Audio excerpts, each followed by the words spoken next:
Al-Quran sering dianggap mengagumkan karena memiliki banyak lapisan yang menyentuh berbagai sisi kehidupan manusia. Dalam bidang sains, Al-Quran berkali-kali mengajak manusia memperhatikan langit, bumi, hujan, laut, dan penciptaan manusia sehingga mendorong lahirnya rasa ingin tahu dan penelitian. Dalam sastra, bahasanya memiliki ritme, simetri, dan pilihan kata yang sangat kuat hingga memukau banyak ahli bahasa Arab. Dari sisi emosi dan psikologi, Al-Quran menggambarkan rasa takut, harapan, iri hati, cinta, kesedihan, dan kesombongan manusia dengan sangat mendalam sehingga terasa relevan di setiap zaman. Simbol seperti cahaya, air, gunung, dan laut dipakai untuk menggambarkan petunjuk, kehidupan, kekuatan, dan perjalanan batin manusia. Karena itu banyak orang merasa Al-Quran bukan hanya kitab agama, tetapi juga refleksi besar tentang kehidupan, jiwa manusia, dan makna keberadaan di dunia.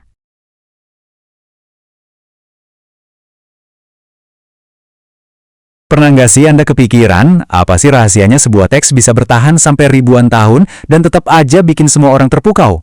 Kita lagi ngomongin sebuah karya yang secara konsisten, sukses bikin ahli bahasa tercengang, ilmuwan mikir keras, dan pencari spiritual nemuin kedamaian. Selamat datang di ulasan ini, di mana kita bakal bongkar habis-habisan misteri di balik daya tarik universal yang luar biasa ini. Oke, mari kita langsung selami nih. Hari ini kita bakal ngelakuin sesuatu yang agak beda nih. Kita akan memperlakukan sumber materi kita layaknya sebuah pameran galeri seni yang super megah. Kita bakal ambil langkah mundur, bersikap objektif, dan secara analitis membedah anatomi dari sebuah mahakarya, Al-Quran. Jadi, kita nggak cuma melihatnya dari lensa spiritual aja, tapi benar-benar membedah kedalaman sastra dan psikologisnya yang bikin karya ini diakui secara global. Nah, ini dia peta jalan galeri kita hari ini. Kita mulai dari mahakarya berlapis, lanjut ke pilar sains, sastra dan emosi, terus kita masuk ke pameran spesifik soal ritma dan kosmos, berlanjut ke moralitas dan keabadian, sebelum akhirnya kita simpulin kenapa daya tariknya benar-benar tak lekang oleh waktu. Langsung aja, mari kita masuk ke lorong pertama kita, sebuah mahakarya berlapis, tentang lapisan bahasa dan kehidupan. Teks ini tuh emang dirayakan banget sebagai perpaduan yang benar-benar menakjubkan.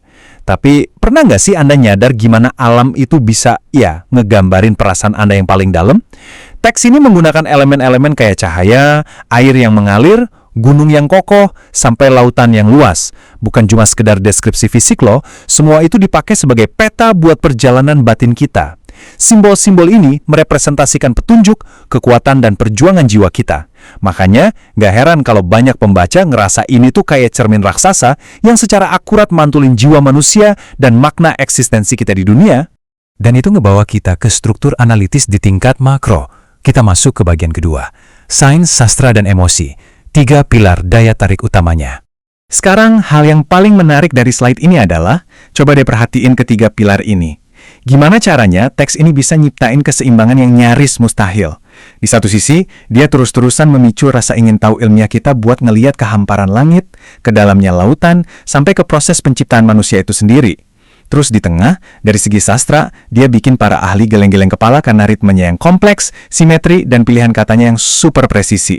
Dan di kolom terakhir, dia sama sekali nggak ngelupain sisi paling mentah dari manusia. Teks ini ngegali jauh ke dalam psikologi kita, bedah soal rasa takut, harapan, kecemburuan, cinta, kesedihan, sampai kesombongan dengan cara yang kerasa sangat amat relevan, nggak peduli di abad keberapapun Anda ngebacanya. Setelah kita ngeliat gambaran besarnya, mari kita masuk ke ruang pameran spesifik kita yang pertama di bagian ketiga, ritme, kisah, dan kosmos. Kita bakal amati surah Ar-Rahman, Yusuf, dan Al-Mulk. Siap-siap ya, karena bagian ini benar-benar bakal manjain indera kita. Pameran pertama kita nih, surah Ar-Rahman. Coba perhatiin kutipan ini. Maka nikmat Tuhanmu yang manakah yang kamu dustakan? Ini bukan sekedar pertanyaan retorik biasa.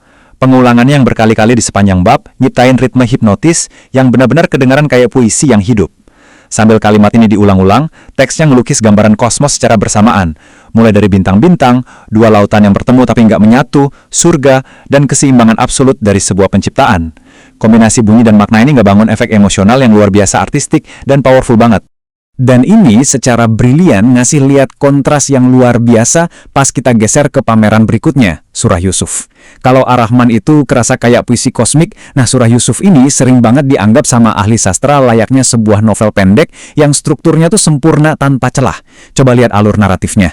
Dimulai dari rasa cemburu antar saudara yang berujung pengkhianatan, lanjut ke godaan moral, jatuh ke masa-masa kelam di penjara, sebelum akhirnya naik ke puncak kekuasaan dan ngasih pengampunan yang super memuaskan. Alurnya rapi banget dan karakternya berkembang secara natural. Ini tuh literally studi psikologis mendalam yang dibungkus jadi narasi dramatis yang brilian banget. Selanjutnya, kita punya surah Al-Mulk. Bab ini menggunakan gaya bahasa filosofis yang kuat banget buat bikin kita berhenti bentar dan mikir.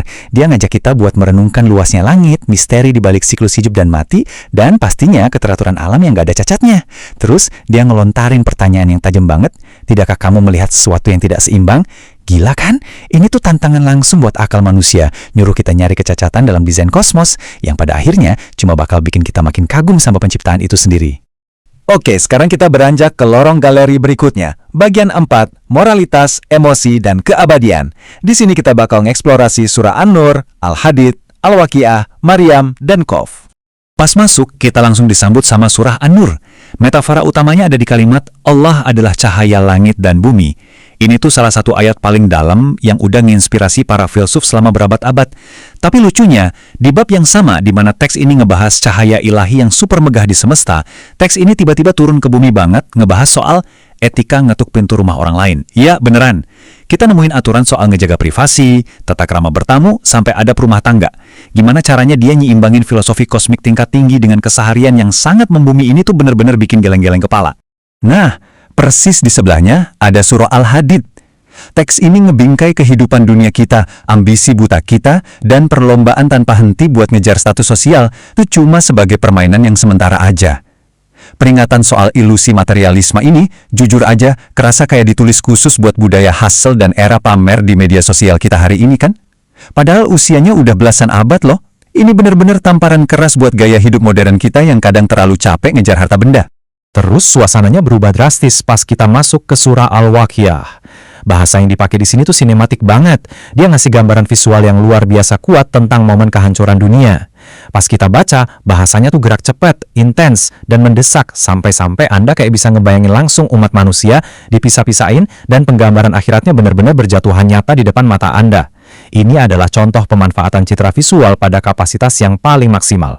Coba mari kita pindah dan lihat gimana teks ini ngebangun rentang dinamis yang luar biasa kontras. Di satu sisi, kita diselimutin sama ketenangan surah Maryam, yang suasananya tuh lembut, sepi, dan penuh emosi kasih sayang pas nyeritain rahmat Tuhan ke Nabi Zakaria, Nabi Isa, dan Maryam.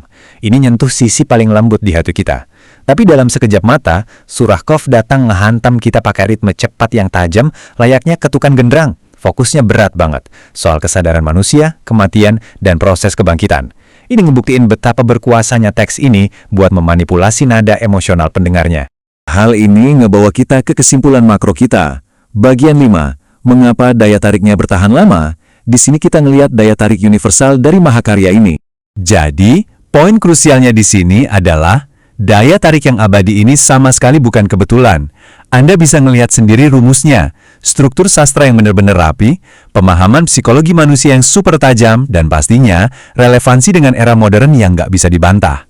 Bahasanya bukan cuma sekedar indah, tapi bergema kuat di dada. Sementara tema yang dibawanya itu 100% universal. Secara cerdas, teks ini berhasil memuasin akal sehat, apresiasi seni, dan dahaga spiritual kita di waktu yang bersamaan. Benar-benar merangkum semua esensi kemanusiaan kita. Dan pada akhirnya, semua ini ninggalin kita sama satu pertanyaan yang kerasa mendalam banget. Setelah kita sama-sama membedah keindahan bahasanya, ketajaman psikologisnya, sampai jangkauan kosmiknya tadi, kita pasti mikir, akankah kita benar-benar mampu buat ngurai semua lapisan dari sebuah teks yang bisa berbicara dengan sangat intim, baik kepada kemegahan alam semesta maupun ke rahasia paling dalam di jiwa kita? Ya, mungkin justru pencarian makna tanpa henti inilah yang bikin mahakarya ini bakal terus abadi selamanya. Terima kasih udah gabung di ulasan kali ini, dan teruslah menjelajah ya.